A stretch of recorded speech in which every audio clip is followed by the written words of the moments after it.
आइए बच्चों, हम अपनी मिठाई वाले पार्ट के नेक्स्ट पार्ट को पढ़ते हैं। पहले हमने पहले भाग में आधा ही पढ़ा था। आगे का भाग देखते हैं कि आगे कहानी में क्या हुआ। नारंगी रंग की। अच्छा, वही लो, ले आए पैसे। अच्छा, ये लो, तुम्हारे लिए मैंने पहले से ही यह निकाल रखी थी। तुमको पैसे नहीं मिले? तुमने अम्मा से ठीक तरह मांगे ना होंगे। धोती पकड़कर पैरों में लिपट कर अम्मा से पैसे मांगे होते हैं बाबू। हाँ, फिर जाओ, अब की बार मिल जाएंगे। दुअन्नी है तो क्या हुआ, ये लो पैसे वापस लो।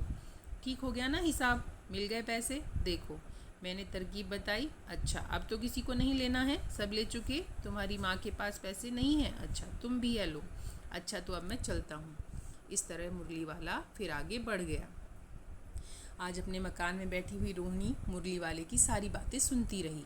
आज भी उसे अनुभव हुआ, बच्चों के साथ इतने प्यार से बातें करने वाला फेरी वाला पहले कभी नहीं आया। फिर वह सौदा भी कैसा सस्ता बेचता है, भला आदमी जान पड़ता है। समय की बात है जो बेचारा इस तरह मारा मारा फिरता है। पेट जो ना कराए सो थोड़ा। इसी समय मुरली वाले का क्षीण स्वर यानी कि कमज़ोर आवाज़ दूसरी निकट की गली से सुनाई पड़ी। बच्चों को बहलाने वाला मुरलिया वाला। रोहिणी से सुनकर मन ही मन कहने लगी, और स्वर कैसा मीठा है इसका।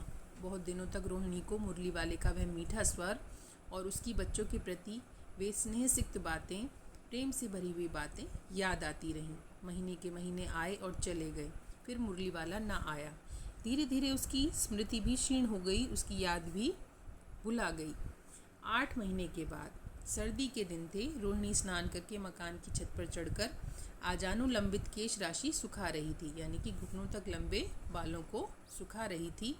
इस समय नीचे की गली में सुनाई पड़ा बच्चों को बहलाने वाला मिठाई वाला।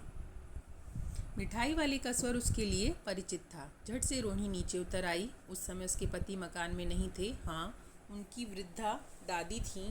रोहिणी उनके निकट आकर बोली, दादी, चुन्नू मुन्नू के लिए मिठाई लेनी है, ज़रा कमरे में चलकर ठहराओ। मैं उधर कैसे जाऊं, कोई आता ना हो। ज़रा हटकर मैं भी चिक्की ओट में बैठी रहूँगी। दादी उठकर कमरे में आकर बोली, ए मिठाई वाले, इधर आना। मिठाई वाला निकट आ गया, बोला, कितनी मिठाई दूँ माँ? ये नई तरह की मिठाइयाँ हैं, रंग बिरंगी, कुछ कुछ खट्टी, कुछ कुछ मीठी, जायकेदार, बड़ी देर तक मुंह में टिकती हैं, जल्दी नहीं घुलती। बच्चे बड़े चाव से चूसते हैं। इन गुणों के सिवा ये खांसी भी दूर करती हैं। कितनी दूं? चपटी, गोल, पहलदार गोलियां हैं। पैसे की 16 देता हूँ।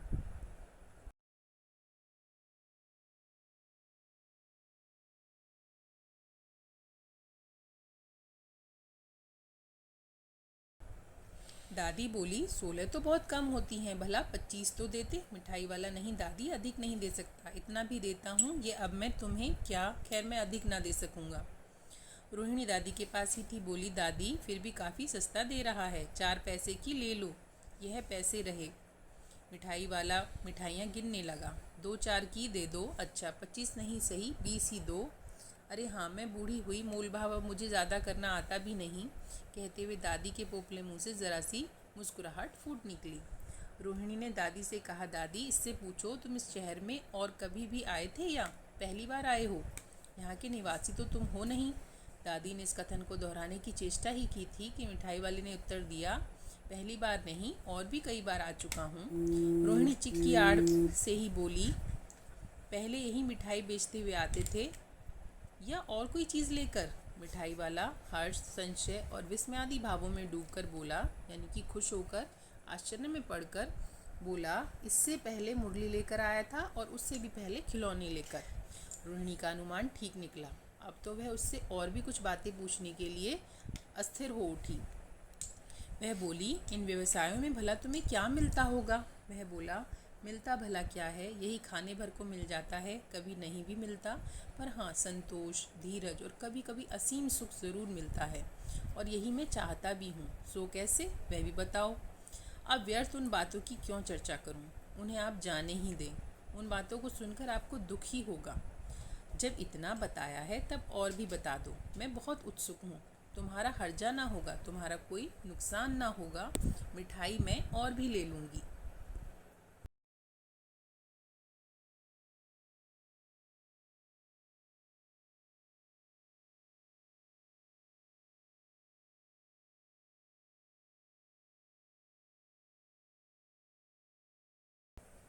अतिशय गंभीरता के साथ मिठाई वाले ने कहा, मैं भी अपने नगर का एक प्रतिष्ठित आदमी था। मकान, व्यवसाय, गाड़ी, घोड़े, नौकर चाकर सभी कुछ था। स्त्री थी, छोटे छोटे 2 बच्चे भी थे। मेरा वह सोने का संसार था। बाहर संपत्ति का वैभव था, भीतर सांसारिक सुख था। स्त्री सुंदर थी, मेरी प्राण थी। बच्चे ऐसे सुंदर थे जैसे सोने के सजीव खिलौने। उनकी अटखेलियों के मारे घर में शोर मचा रहता था। समय की गति, विधाता की लीला, अब कोई नहीं है। दादी प्राण निकाले नहीं निकले, इसलिए अपने उन बच्चों की खोज में निकला हूँ। वे सब अंत में होंगे तो यहीं कहीं, आखिर कहीं ना जन्मे ही होंगे, कहीं ना कहीं जन्मे ही होंगे। उसी तरह रहता, घुल घुल कर मरता, इस तरह सुख संतोष के साथ मरूंगा। इस तरह के जीवन में कभी कभी अपने उन बच्चों की एक झलक सी मिल जाती है। ऐसा जान पड़ता है जैसे वह इन्हीं में उछल उछल कर हंस खेल रहे हैं।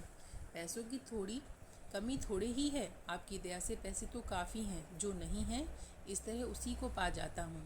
रोहिणी ने अब मिठाई वाले की ओर देखा, उसकी आंखें आंसुओं से तर हैं। इसी समय चुन्नू मुन्नू आ गए। रोहिणी से लिपटकर उसका आंचल पकड़कर बोले, अम्मा मिठाई मुझसे लो। यह कहकर तत्काल कागज़ की 2 पुड़ियाँ मिठाइयों से भरी मिठाई वाले ने चुन्नू मुन्नू को दे दी। रोहिणी ने भीतर से पैसे फेंक दिए। मिठाई वाले ने पेटी उठाई और कहा, अब इस बार ये पैसे ना लूँगा।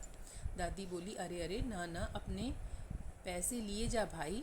तब तक आगे फिर सुनाई पड़ा उसी प्रकार मादक मृदुल स्वर में बच्चों को बहलाने वाला मिठाई वाला। यह पाठ लिखा है भगवती प्रसाद वाजपेयी जी ने, और इस पाठ में उन्होंने उस व्यक्ति के बारे में बताया है जिसका परिवार किसी दुर्घटना में उससे बिछड़ गया। उसकी पत्नी और उसके 2 बच्चों का निधन हो गया, मृत्यु हो गई और वह अकेला रह गया। इसीलिए वह अलग अलग रूपों में, कभी मिठाई वाला बनकर, कभी मुरली वाला, तो कभी खिलौने वाला बनकर बच्चों के बीच में आकर अपना मन बहला लिया करता था। यहीं पर हमारा यह पाठ समाप्त होता है।